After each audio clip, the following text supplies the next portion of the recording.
자, 오늘은 그럼에도 불구하고 감사하라 이란 제목으로 하나님의 말씀을 전하겠습니다. 미국의 포드 자동차의 창업주인 헨리 포드. 이 헨리 포드는 자동차 왕으로 유명한데요. 자동차 왕이라는 명성을 이렇게 가지고 있을 때 조지아주의 어느 벽지 여교사인 마르다 베리로부터 편지 한 통을 받았다고 합니다.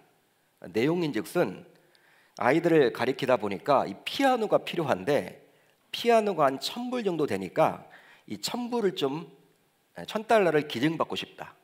이런 편지였어요. 포드는 늘 그렇듯이 의례적인 편지로 생각을 했습니다. 포드라는 자동차 회사가 굉장히 여러분 뜨고 있을 때 유명한 회사였기 때문에 이 헨리 포드에게는요 하루에도 많은 사람들이 이 편지를 보내가지고 좀 도움을 받고 싶다. 이런 편지를 자주 받았기 때문에 그냥 의례적인 편지로 생각을 해서 10센트만 달랑 봉투에 넣어 보내주었다 그래요. 그러니까 1,000달러를 달라고 했는데 10센트만 보낸 것이죠. 포드와 같은 대부호가 10센트를 보냈다라는 사실에 화가 날 법도 했지만 베리 선생님은 낙심하지 않습니다. 바로 1,000달러는 아니지만 그래도 이 10센트로 뭔가를 해야만 하지 않을까? 이런 마음을 갖게 된 거예요. 그래서 밤잠을 이루지 못하고 고민을 했습니다. 1,000달러는 아니지만 그래도 이 1센트라도 받았으니 이 10센트라도 받았으니 뭔가를 해야 되지 않을까? 뭔가를 해야 되지 않을까? 밤잠을 이루지 못했어요. 다음 날 그녀는 10센트를 가지고 가게로 가서 땅콩 종자를 구입했다고 합니다. 그리고 학생들과 함께 학교 텃밭에 종자를 심어서 땅콩 농사를 시작했어요. 얼마 후 첫 번째 수확을 하게 되자 베리 선생님은 포드에게 감사의 편지와 함께 땅콩을 판 이익금의 일부도 함께 보냈다고 그래요. 그녀는 해마다 그렇게 했고 나머지 수익금으로는요 다시 땅콩 종자를 사가지고 여러분 농사를 계속 진행했습니다. 넓혀갔죠. 이제 드디어 5년이 흘렀어요. 5년이 지났습니다. 그녀는 피아노를 살 수 있게 되었다라는 편지를 포드에게 보냈어요. 이 편지를 보고 헨리 포드는 크게 감동을 받아가지고 1,000달러를 처음에 요구했는데 1,000달러가 아니라 무려 1만 달러가 동봉된 편지를 보냈다고 합니다. 그러면서 그 편지에는 이렇게 쓰여 있었다 그래요. 포드가 직접 쓴 편지죠. 선생님에게.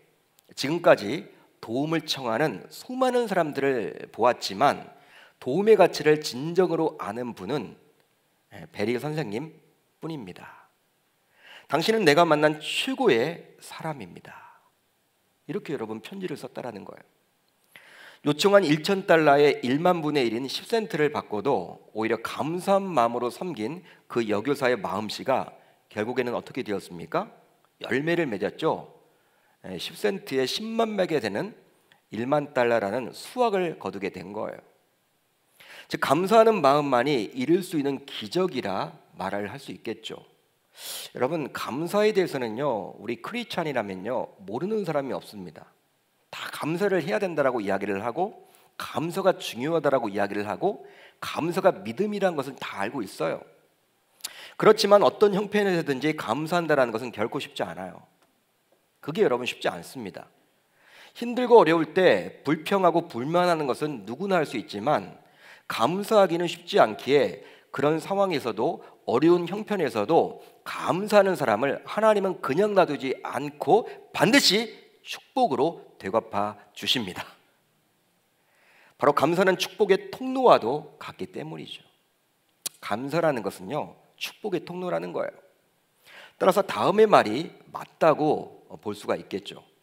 행복해서 감사하는 것이 아니라 감사하며 살기 때문에 행복해집니다. 제가 이렇게 적어봤어요. 여러분들과 함께 나누려고 어떤 책에서 본 내용을 적어왔습니다. 자, 옆분과 한번 이렇게 인사합시다. 행복해서 감사하는 것이 아니라 감사하며 살기 때문에 행복해집니다. 이거 여러분 아주 중요하죠. 금년 한 해는 예년과는 달리 코로나19로 인해서 실제로 감사할 조건들이 많이 사라졌다고 볼 수도 있겠어요. 코로나 상황이기 때문에 경제적으로 굉장히 위축된 분들도 굉장히 많을 거예요. 제가 목양실에서 이렇게 전화 진방을 하거나 직접 신방을 다녀보면요, 우리 성도님들이 굉장히 힘든 삶을 살고 있어요. 실직을 하신 가정들도 굉장히 있고, 내년도 또 자기가 정리 대상이 되면 어떡할까, 기업이 어렵기 때문에 구조조정을 당하면 어떡할까, 이런 두려움 속에서 하루하루 살아가는 분들도 있고, 또 자영업자들도 굉장히 힘들고 위축되는 삶을 살아갑니다. 또 사람들을 자유로이 만나지 못하게 됨으로 인해서 생긴 우울한 감정으로 굉장히 힘든 나날을 보내고 있는 분들도 있어요. 목사님 힘들다라는 거야. 사람들을 정말 만나서 이야기를 하고 싶은데 만나야 하자면서도 굉장히 두려워서 만나지 못하는 경우들도 있다는 거예요. 더욱이 신자인 우리들에게는 목숨과도 같다 할 수 있는 예배조차도 마음대로 드릴 수 없게 되었으니 얼마나 힘들고 어려운 형편이란 말입니까? 오늘은 감사하잖아요. 그래도 그렇지만 이 코로나 상황이 또 어떻게 변할지 몰라요. 단기가 여러분 어떻게 변할지 몰라요. 그러게 이런 형편 속에서 어떻게 감사를 이야기할 수 있단 말이냐, 목사님은 참 삶도 모르는 것 같다, 어떻게 이런 형편에서 이 코로나 상황 가운데 힘들고 어려운데 어떻게 감사 이야기를 할 수 있단 말이냐, 참 공감이 안 된다, 이렇게 말할지도 모르겠어요. 그렇지만 우리의 이런 상황을 모를 리가 없는 하나님께서는 지금도 저와 여러분들에게 다음과 같이 말씀해 주십니다. 범사에 감사하라. 이것이 그리스도 예수 안에서 너희를 향하신 하나님의 뜻이니라. 할렐루야, 할렐루야. 범사에 감사하라. 여러분, 명령령입니다. 하나님께서 저와 여러분들에게 명령하고 계세요. 영어 성경 NIV 버전을 보게 되면 어떻게 기록을 하고 있느냐, Give thanks in all circumstance. 여러분, circumstance, 환경, 모든 환경 속에서도, 모든 여건 속에서도, 모든 처지 속에서도 감사하라는 거예요. 그런데 감사를 의미하는 단어가 thanks로만 쓰여지지 않습니다. 어떻게 쓰여져 있습니까? Give thanks, give thanks로 쓰여져 있다라는 거예요. 그러니까 여러분, 세상에서는 감사를요 그냥 감사, thanks라고 이야기를 하는데 영어 성경을 보니까, 하나님의 말씀을 보니까 give thanks예요. 이 말을 무엇이냐면, 기부라는 게 뭡니까? 준다라는 의미죠. 그러니까 드림이 있어야 한다라는 거예요. 하나님께 드리는 것이 있어야지만 그것이 진짜 감사가 된다라는 거예요. 쉽게 말하면 진정한 감사는 마음과 생각에서 머물러서는 안 되며 행동으로 옮겨져야 한다라는 거예요. 행동하지 않고 마음과 생각으로만 그냥 감사하다, 이런 거는요 진짜 감사가 아니라는 거예요. 하나님이 그렇게 지금 이야기를 해주십니다. 그렇게 감사하는 것은 삶 전체를 하나님께 올려드릴 수도 있고, 몸으로 섬기고 헌신할 수도 있고, 오늘 우리가 추수감사 헌금을 드렸듯이 물질을 드릴 수도 있는 거예요. 여러분, 뭔가를 드려야만 한다는 거예요. 우리의 몸을 드리듯이, 우리의 시간을 드리듯이, 우리의 물질을 드리듯이 뭔가를 드릴 때만이 그것이 감사가 된다는 거예요. 한마디로 하나님 앞에 드리는 감사, 우리의 드림의 크기가 감사의 크기를 결정한다고 볼 수도 있는 것이죠. 따라서 신자라면 코로나19로 인해서 우리의 상황이 힘들고 어렵지만 의지적으로 감사할 수 있어야만 합니다. 여러분, 의지를 가지고 그래, 힘들고 어렵지만 내가 감사해야지, 하나님께서 말씀하셨기 때문에 감사하려고 몸부림을 쳐 보셔야 한다는 거예요. 오늘 본문 안으로 들어가 보면 아브라함과 비슷한 시기를 살았던 한 인물이 등장을 합니다. 바로 누구냐? 욥이란 인물이에요. 욥. 그에 대해서 성경은 다음과 같이 말을 해줍니다. 제가 읽어드릴게요. 우스 땅에 욥이라 불리는 사람이 있었는데 그 사람은 온전하고 정직하여 하나님을 경외하며 악에서 떠난 자더라. 이렇게 성경은 기록을 해주고 있어요. 욥은 온전하고 정직하여 하나님을 경외하며 악에서 떠난 자였어요. 대단한 칭찬을 해주고 있죠. 욥기 1장 1절에서 이렇게 시작을 합니다. 실제로 하나님께서는 2번씩이나 친히 사탄에게 욥을 칭찬하기까지 합니다. 우리 한번 다음의 구절을 같이 읽어봅니다. 시작. 여호와께서 사탄에게 이르시되 내가 내 종 욥을 유히 보였느냐? 그와 같이 온전하고 정직하여 하나님을 경외하며 악에서 떠난 자는 세상에 없느니라. 여호와께서 사탄에게 이르시되 내가 내 종 욥을 주의하여 보았느냐? 그와 같이 온전하고 정직하여. 또 있습니다. 우리 같이 읽어봅니다. 시작. 여호와께서 사탄에게 이르시되 내가 내 종 욥을 주의하여 보았느냐? 그와 같이 온전하고 정직하여 하나님을 경외하며 악에서 떠난 자가 세상에 없느니라. 내가 나를 충동하여 까닭없이 그를 치게 하였어도 그가 여전히 자기의 온전함을 굳게 지켰느니라. 아멘. 이렇게 하나님께서 친히 두 번씩이나, 한 번도 아닙니다, 두 번씩이나 칭찬하신 인물이 욥 말고 또 누가 있단 말입니까? 많이 없을 것 같아요. 하나님께서 직접 칭찬을 하는 거예요. 하나님께서는 욥을 가리켜서 어떻게 이야기를 해요? 계속 여러분 반복되는 단어가 나오죠? 온전하고 정직한 자. 하나님께서 찾으시는 자가 누구냐? 바로 온전하고 정직한 자예요. 이것은 하나님을 향한 마음이 시종일관 변화가 없다라는 것이죠. 변함이 없다라는 거예요. 실제 사람의 마음은 어떻습니까? 흔들리는 갈대와도 같습니다. 사람의 마음은요, 흔들리는 갈대와도 같아요. 담임 목사를 좋아했다가도요, 여러분 미워할 수도 있어요. 예? 사람이란 게 여러분 그렇잖아요. 저도 여러분 경험을 많이 했기 때문에 목회를 하면서 저를 굉장히 여러분 좋아하다가 목사님 너무 좋다고, 우리 목사님이라고 하다가도 막 저를 여러분 화를 내신 분도 있고, 저에게 여러분 나중에는 뭐 저에게 좋지 않은 이야기를 하시는 분도 있어요. 저는 사람을 믿지 않습니다. 여러분 근데 욥은 그렇지 않았다라는 거예요. 하나님을 향해서 어땠습니까? 변함이 없었다라는 거예요. 여러분 사람의 마음은 이렇게 흔들리는 갈대처럼 보이기에 사람에게만 그런 것이 아니라 하나님을 향한 마음도 그래요. 하나님께 감사를 했다가도 힘든 일을 만나게 되면 하나님을 원망하게 되죠. 하나님 어디 계시냐? 왜 나에게 이러한 어려움을 주시냐? 이게 바로 저와 여러분들의 모습이란 거예요. 욥은 그렇지 않았다라는 것이죠. 결국 하나님께서는 이렇게 의로운 욥을 많은 물질과 많은 자녀를 이렇게 축복해 주셨어요. 많은 물질을 주시고 많은 자녀를 주심으로 물질적으로 또 자녀로 축복을 해주셨습니다. 그에게 아들 7과 딸 3이 태어나니라. 그의 소유물은 양이 7,000마리요. 굉장하죠? 낙타가 3,000마리요. 소가 500결이요. 암나귀가 500마리이며 종도 많이 있었으니. 굉장한 거예요. 즉 욥이 가진 재산은 상상할 수 없을 정도로 많았으며 아들 7과 딸 3을 두 정도로 자녀도 많았습니다. 따라서 무엇 하나 부러울 것이 없는 자가 바로 누구다? 욥이라고 감히 말할 수 있겠죠. 여러분 이런 삶이 계속된다면 얼마나 좋겠습니까? 얼마나 행복할까요? 이런 삶이 지속만 된다면 얼마나 좋을까요? 그러나 인생이란 언제나 기쁨이 있으면 슬픔이 있듯이 욥에게도 불행의 그림자가 찾아오기 시작했습니다. 어느 순간 불행의 그림자. 바로 어느 날 갑자기 그의 삶 속에 까닭없는 엄청난 재앙이 몰아닥치게 되었어요.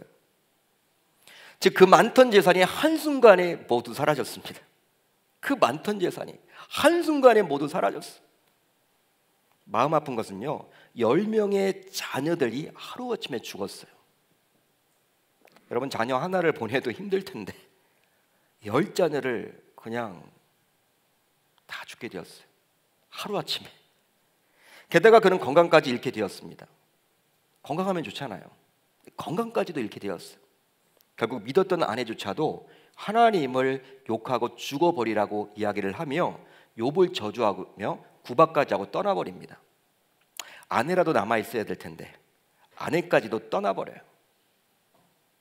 욥은 자신에게 닥친 고난의 이유가 무엇인지 알 수가 없었기에 더욱더 힘든 나날들을 보낼 수밖에 없었습니다. 심지어는요, 자신과 여러분 속 이야기를 나눌 정도의 친구들이 있었는데 그 친구들이 와서 하는 말이 무엇이냐면 자신을 조롱하는 거예요. 야 욥, 네가 잘못한 점이 있으니까 하나님은 그렇게 너에게 벌을 내리는 거야. 인과응고 마음을 가지고 정신을 가지고 네가 잘못한 것이 있으니까 하나님 앞에 너 회개해야 돼. 정죄를 합니다. 친구들이 와서 하는 말이. 여러분 그러기 때문에 욥의 입장에서는 비참함을 넘어서 말로 표현할 수 없는 고통의 나날을 보내야만 했던 거예요. 즉 욥은 자식도 아내도 재산도 명예도 건강도 친구조차도 잃어버리게 되었습니다. 한마디로 욥은 가진 것을 모두 다 잃어버린 거예요. 모두 다 사라져 버린 거예요. 하나도 남지 않게 된 거예요. 그렇지만 욥은 하나님을 향한 믿음이 흔들리지 않았어요. 믿음이 흔들리지 않았어요. 참 대단한 것 같아요. 그는 끝까지 좌절하지 않고 인내하였으며 자신의 신앙을 굳게 지켜 나아갑니다. 심지어 그는 한순간에 모든 것이 날아가 버리는 비극을 당하면서도 오히려 하나님을 찬송하며 감사를 드렸어요. 우리 한번 같이 읽어봅니다. 시작. 욥이 일어나 겉옷을 찢고 머리털을 밀고 땅에 엎드려 예배하며 이르되 내가 모태에서 알몸으로 나아싸운즉 또한 알몸이 그리로 돌아가올지라. 주신 이도 여호와시요 거두신 이도 여호와시오니 여호와의 이름이 찬송을 받으실지니이다 하고 이 모든 일에 욥이 범죄하지 아니하고 하나님을 향하여 원망하지 아니하니라. 아멘. 즉 욥은 그동안 자신이 가진 모든 것을 잃어버렸지만 하나님을 향한 사랑과 그 믿음만큼은 변하지 않았습니다. 다 잃어버렸는데 재물을 잃은 것이, 자녀를 잃은 것이, 건강을 잃은 것이, 친구를 잃은 것이, 아내를 잃은 것조차도 그의 온전하고 정직한 신앙을 뒤흔들지는 못했던 거예요. 하나님을 향한 신뢰가 굉장했던 인물이 바로 욥이었죠. 그렇다면 어찌 욥은 그렇게 할 수가 있었을까요? 우리가 안 되잖아요, 여러분. 우리가 여러분 만약 욥과 같은 상황에 처하게 된다면요, 하나님 떠나지 않을까요? 저도 자신 없어요. 목회자지만. 야, 자녀가 다 그에게 떠나는데, 그렇게 많던 물질이 다 날아가 버렸는데, 진짜 하나님 잘 섬겼던 자가 바로 욥인데 어떻게 하나님 원망하지 않을 수 있을까요? 목회자지만 저도 자신이 없는 거예요. 여러분들은 어떻습니까? 욥은 그렇게 했단 말이에요. 그 이유가 무엇입니까? 바로 욥은 제로 감사를 했기 때문입니다. 제로 감사를 했어요. 어떤 목사님은 자신의 저서에서 욥이 그리할 수 있는 이면에는 바로 제로 감사를 했기 때문이라고 이야기를 했는데 저도 여러분 동의가 되었습니다. 그래서 여러분들에게 소개하고 있는 거예요. 그렇다면 제로 감사란 무엇입니까? 바로 다음과 같죠. 인간은 아무것도 없는 제로 상태에서 태어났으니 다시 그 원점으로 돌아가기 시작하면 감사할 수 있다라는 거예요. 동의가 되시면 아멘. 동의가 되시면 아멘. 욥기서 1장 21절 하반절을 보면 이렇게 나와 있습니다. 주신 이도 여호와시오 거두신 이도 여호와시오니 여호와 이름이 찬송을 받으실지니이다. 할렐루야. 할렐루야. 사탄은 욥의 신앙에 좋은 것은 바로 하나님께서 그에게 그런 많은 복을 주셨기 때문에 하나님은 그렇게 칭송하는 것이다 라고 이야기를 합니다. 그러면서 욥에게서 그동안 누려왔던 그러한 축복을 모두 거두어 가버린다면 욥도 다른 사람들과 별반 다를 바가 없을 것이라고 하나님을 설득해요. 그렇게 해서 사탄은 욥을 시험토록 하나님의 허락을 받게 되죠.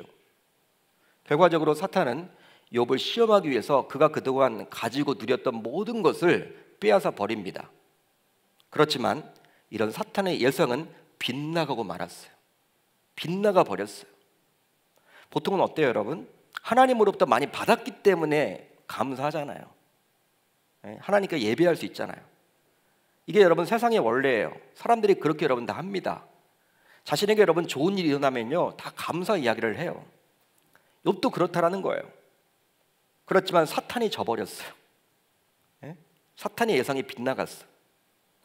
왜냐하면 욥은 하나님께서 칭찬하신 대로 어떤 조건 때문에 하나님을 사랑하고 감사한 것이 결코 아니었기 때문이죠. 바로 욥은 그동안 자신이 누려왔던 그 모든 축복을 하나님께서 주셨기에 모든 것이 사라졌다고 해서 하나님을 원망할 수 없다라고 본 거예요. 오히려 다시 원점에서 시작하면 된다는 생각을 가짐으로 감사할 수 있었던 것이죠. 그렇습니다. 욥과 같이 제로 감사를 할 수 있을 때 어떤 상황에서도 감사할 수 있게 됩니다. 할렐루야. 할렐루야. 즉 무조건적인 감사를 할 수 있게 되는 거예요. 따라서 감사는 제로, 즉 무에서 시작해야만 해요. 욥처럼 무에서 출발하게 되면 모든 것을 감사할 수가 있습니다. 옷 한 벌만 있어도 밥 한 끼를 먹을 수만 있다면, 숨쉬는 공기만 있다면, 따스한 햇빛만 있다면, 아름다운 자연을 볼 수 있는 이 육안을 가지고 있다면, 이 자리에 나올 수 있는 건강이 있다는 그 자체만을 가지고도 하나님 앞에 감사할 수 있다는 거예요. 왜? 주셨으니까 나올 수 있는 거죠. 여러분, 그분이 언제든지 거둬갈 수 있는 거예요. 내 소유가 아닙니다, 여러분. 수위에는요, 이 주머니가 없어요. 아무리 여러분 우리가 몇백억 재산이 있다 하더라도, 몇천억 재산이 있다 하더라도요, 죽으면 그냥 주머니가 없다니까요. 수위에는 가져가질 못해요. 자녀도 여러분들 내 자녀가 아닙니다. 하나님께서 나에게 잠시 맡겨둔 거예요. 그렇다면 어떻게 제로 감사를 할 수 있을까요? 바로 자신의 모든 것을 하나님께 맡기며 하나님께 다 내려놓을 수 있을 때 제로 감사를 할 수 있는 거예요. 즉 우리의 마음을 비우고 모든 것이 하나님께로부터 왔음을 고백할 수 있을 때 우리는 제로에서 감사를 시작할 수 있게 되는 것이죠. 쉽게 말하면 하나님의 절대 주권을 인정할 줄 아는 자야만이 제로 감사를 할 수 있습니다. 즉 오늘 밤이라도 절대 주권자이신 하나님께서 나를 부르신다면 나는 순수히 응할 수밖에 없다라는 이 절대 주권자를 인식하는 자야만이 이 제로 감사를 할 수가 있단 말이에요. 실제 하나님께서는 욥이라는 인물을 저와 여러분들에게 보여주셨습니다. 왜 보여주셨을까요? 바로 우리들도 그런 욥과 같은 제로 감사를 할 수 있기를 우리 주님은 기대하시는 것이죠. 여러분, 욥도 우리와 성정이 같은 사람이에요. 그도 신은 아닙니다. 그가 하나님은 아닙니다. 그렇지만 그런 위대한 인물을 하나님이 저와 여러분들에게 보여주시는 것은요, 너희들도 그렇게 살면 좋겠다라는 거예요. 그걸 우리 주님이 기대하시는 것이죠. 따라서 오늘 추수감사주일을 기점으로 우리 모두 제로 감사를 해보려고 몸부림칠 수 있기를 우리 주님의 이름으로 축원합니다. 축원합니다.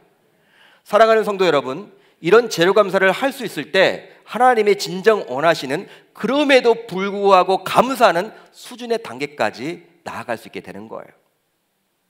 그렇다면 여러분들은 혹시 감사에도 단계와 수준이 있음을 알고 계십니까? 여러분, 감사에도요, 다 같은 감사가 아니라는 거예요. 수준이 있습니다. 단계가 있습니다. 우선 조건부 감사예요. 조건부 감사. if. 이것은 내가 다른 사람보다 더 잘 되거나 더 많이 갖게 되면 감사하겠다라는 것이죠. 그러나 대부분의 사람들은 다른 사람들과 비교할 때 자신이 갖지 못한 것만이 보이기에 언제나 불평과 불만을 하게 됩니다. 따라서 이것은 어린아이의 수준의 감사라고 할 수가 있어요. 어린아이의 수준의 감사다. 즉 자신이 가지고 있는 것은 보지 못하고 항상 어린아이처럼 남의 손에 들려져 있는 무언가가 더 크게 보이는 거예요. 어린아이들은요, 사탕을 이렇게 가지고 있으면서도요, 다른 누군가의 사탕에 여러분 눈이 가 있어요. 자기 사탕이 있는데. 어린아이들이 그래요, 여러분. 사탕을 꼭 주면서 자기 걸 봐야 되는데 자기 걸 안 보고 타인 거를 봐요. 다른 아이가 더 큰 사탕이 있느냐. 그걸 부러워합니다. 실제로 이 조건부 감사를 한 사람은 다른 사람과 비교하며 살다 보니까 보통 행복을 저울질하기에 항상 불행해요. 예를 들어 보면요, 소형차를 타고 다니면요, 만족하면 이렇게 타면 좋을 텐데 어때요? 중형차를 갖고 싶어요. 하나님의 은혜로 중형차를 갖게 되었다. 만족이 있을까요, 여러분? 만족하실까요? 아니, 대형차 타고 다니는 사람이 부러운 거예요. 여러분, 대형차를 타고 다녔다. 만족이 있을까요? 우리는 타보지 않아가지고 잘 모르십니까, 여러분? 어때요? 이제 외제차를 타고 다니는 사람이 부러운 거예요. 그것도 기사를 두면서. 여러분, 외제차를 가지게 되었다. 만족이 있을까요? 그때는요, 고급 요트를 소유한 사람이 부러운 거예요. 자가 비행기가 부러운 거고. 끝이 없어요, 끝이. 즉 이런 조건부 감사를 하는 사람은 자신의 떡보다는 타인의 떡이 항상 더 커 보이기에 감사 대신에 불평과 불만을 입에 달고 살아가는 경우가 굉장히 많습니다. 대단히 많아요. 다음으로 무엇을 받았기 때문에 감사하는 거예요. because 감사해요. 상대와 비교하는 것은요, 조건부 감사와 마찬가지입니다. 그러나 상대와 비교는 하되 자기보다 못한 사람과 비교하여 자신의 받은 것을 감사하는 거예요. 예를 들어 볼까요? 걸어다니는 사람은요, 병상에서 누워 지내는 사람을 바라보면서 야, 그래도 감사하다. 나는 이렇게 두 발로 걸어 다닐 수 있으니까 감사하다. 병원에 가보면 많이 그렇게 느끼죠. 또 좁지만 그래도 자기 소유의 집이 있는 사람은요, 집 자체가 없는 사람들을 바라보면서 감사하다고 이야기를 해요. 또 자기 속을 여러분 막 썩이는 자녀를 바라보면서도 자녀가 없는 그 가정을 바라보면서 그래도 자녀가 있어서 감사하다. 이렇게 여러분 대부분 이야기하죠. 아마도 대부분의 신자들이 이런 단계에 감사를 할 거예요. 저와 여러분들 모두.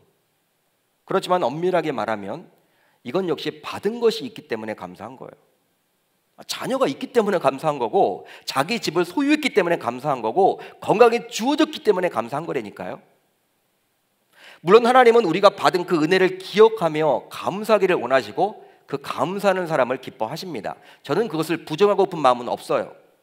그렇지만 하나님께서는 신자인 우리가 더 높은 단계의 감사의 지경까지 오르기를 기대하신다는 거예요. 그게 바로 우리 주님의 마음이란 거예요.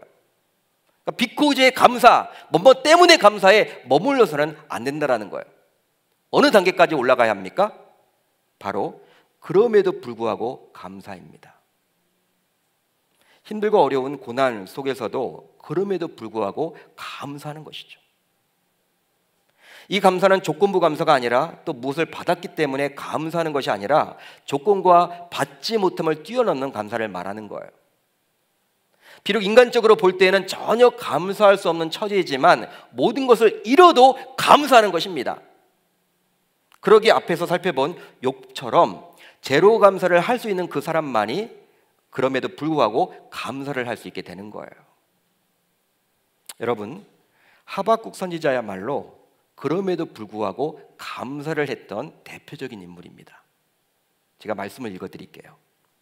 비록 무화과 나무가 무성하지 못하며 포도나무에 열매가 없으며 감람나무에 소출이 없으며 밭에 먹을 것이 없으며 우리의 양이 없으며 요양간에 소가 없을지라도 우리들 같으면 어떡할까요? 하나님 없다. 어떻게 나에게 이럴 수 있느냐? 에? 원망과 불평을 하면서 여러분 화를 확 낼 텐데 화를 낼 만한 상황이잖아요. 먹을 것이 없는데 얼마나 짜증이 나.